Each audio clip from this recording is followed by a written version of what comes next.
Hi, welcome back to my channel. Okay, ngayon po ang gagawin po na natin ngayon is susubukan po muli nating gumawa ng shop using my other account. Sinubukan ko po the rest yung pagka new account ka, new Facebook account users ka, ang napapansin ko parang mahirapan ka gumawa ng sarili mong e-commerce um, shop doon sa Facebook page. Ngayon, susubukan po natin and we'll try.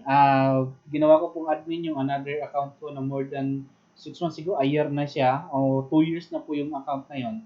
So, we will try. Let's see. Subukan po natin kung makakalusot ito. Kasi pagkabago po yung Facebook account mo, kailangan meron po siyang required friends, required posting o required updates sa Facebook mo at saka kailangan 3 to 6 months siguro ang pinakamatagal mo ng Facebook account kasi pag nakagawa ka nga ng ganito and then time to time mawawala din naman yung pinaghirapan mo kasi i-delete ito ng Facebook. So yun po, itatry ko ngayon ang old accounts ko. So gagawa po tayo ng manage shop. Okay? So let's check.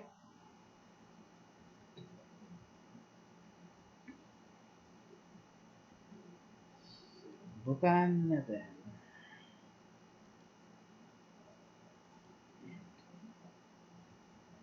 Pupunta po tayo dito or here.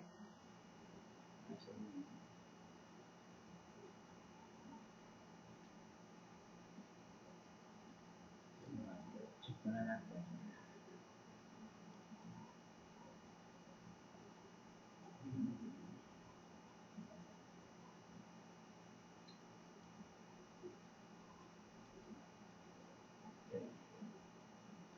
Punta tayo sa manage shop. Okay. Subukan po natin kasi dun sa isa kong Facebook page hindi po ako naka-lusot.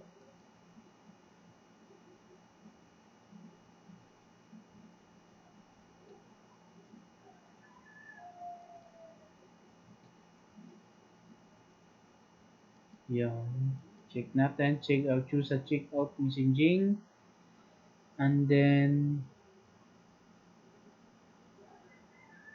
so pipili po tayo ngayon ng account na pili natin gawin. Ito po first. So I choose this. So gagawa na lang siguro tayo ng bago or ito. Choose ko na lang tong play card gear. Or I think ito na lang. Hindi pa naman siya nangyayon. Then next is yung email. Ano ba yung DM black. Okay. Wait. Check ko lang po. Kahit na itong email ko na lang. dmnoida@gmail.com. Next. And the catalog. So what is your catalog? Your catalog is siyempre buy one, take one. Okay. Check and next. So yung catalog natin and then check, submit. So ipapa-review po natin yung shop, then we will double try and then submit for review.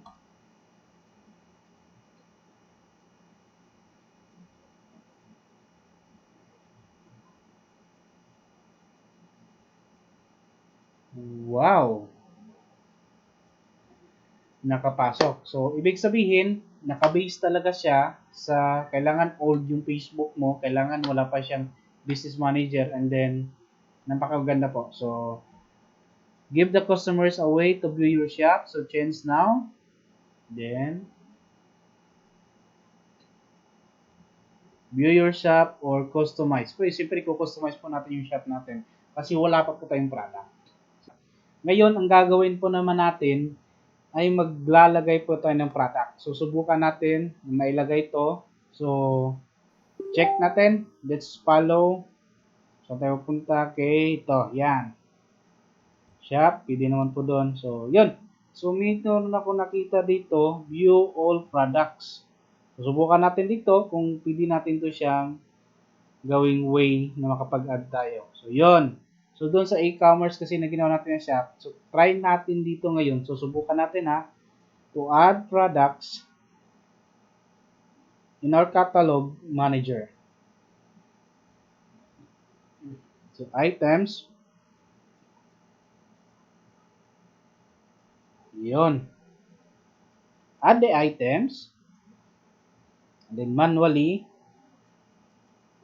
Next. So, yon. Choose files. Try ko ngayon. And then, yan.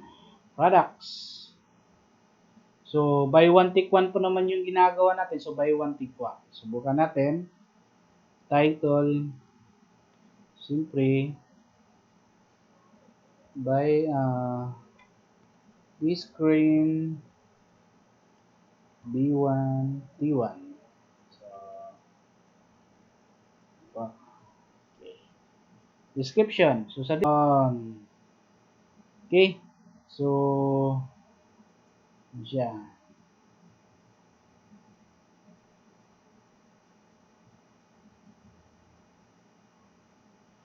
Yun. Magic cream.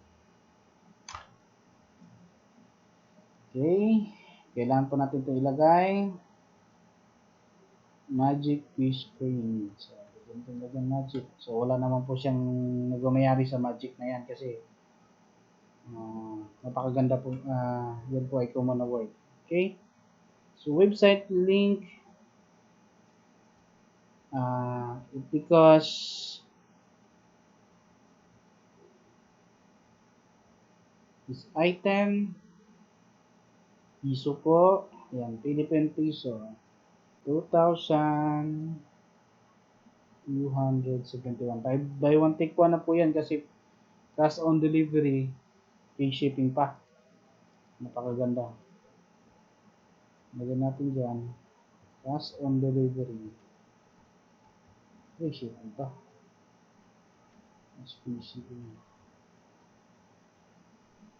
So, lagay lang po natin yun ng ganun kasi wala po tayong website na pwedeng paglagyan. So, pwede na lang natin ito. Yung website natin is si Market Trends. Siyempre, messaging po siya. So, ilalagay natin doon is yung im is last market trends .ph. Yan po yung kanyang I think ito .ph.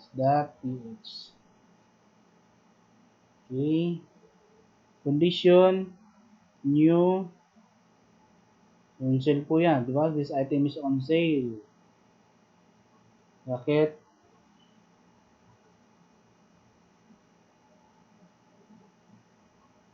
So, 3,000 po to. 3,000. So, ngayon, nasa 2,279 na po. The new brand po niya is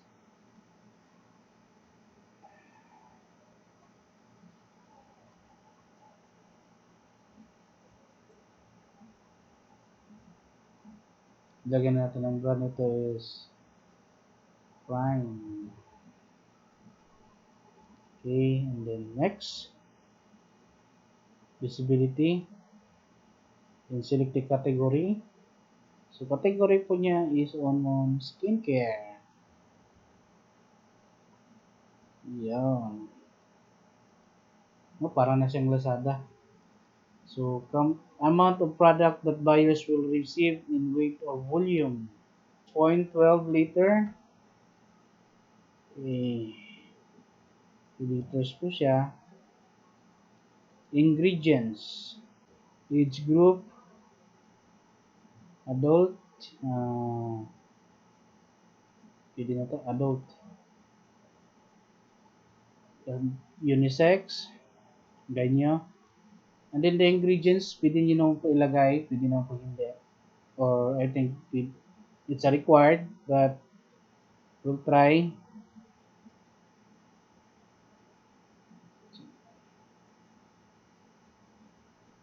The next. So, add this item as variant of another. Skip lang po natin yan. Okay? And then, add another item. Ganun pa rin po yung gagawin natin. So, okay?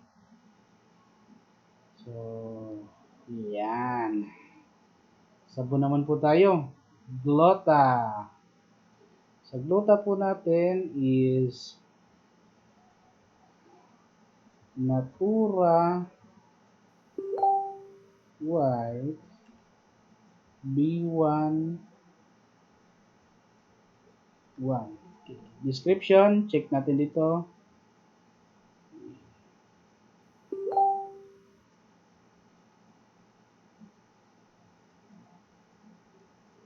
Yan.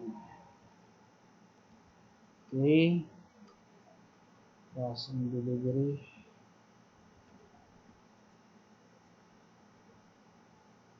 Cash free shipping. In that, and kung wala ka pang website, pwede gamitin yung page. And depends page. Price, ang price po nito is nasa 899. Okay. Condition, new, singa sale, lagay natin 1,000. So, 899 po. Condition, brand, Natura. The next.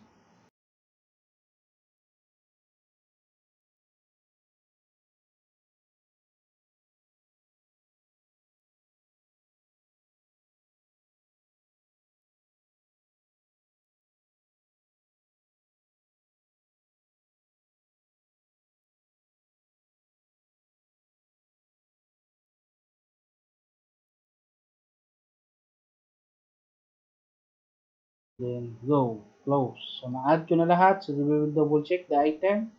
So, ngayon, active siya, oh. So, the best. Set.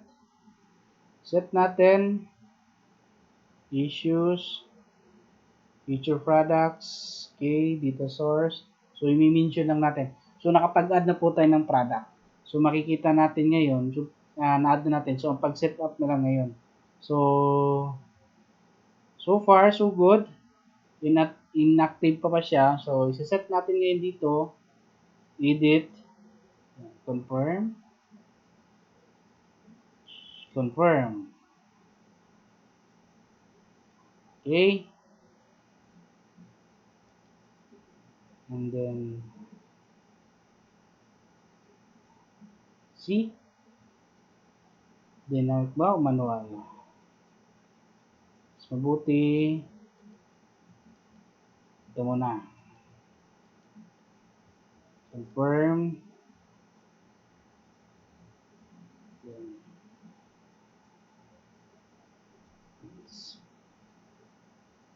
the feature product. Create new collection. Confirm. Okay. Pwede ito siya. Itong mga sabon. And confirm. Tuning. So, skin. Best. Okay. Yun. Oh, napakadali lang, oh. Napakaganda.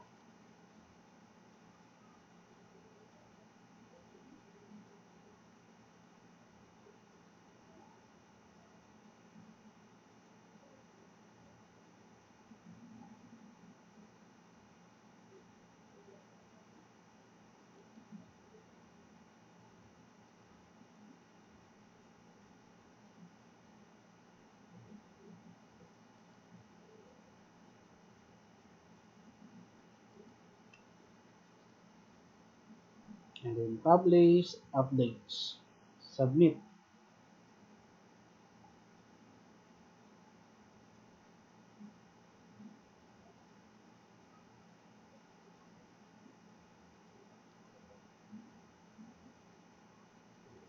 So, i-review na siya. So, hintayin natin in review.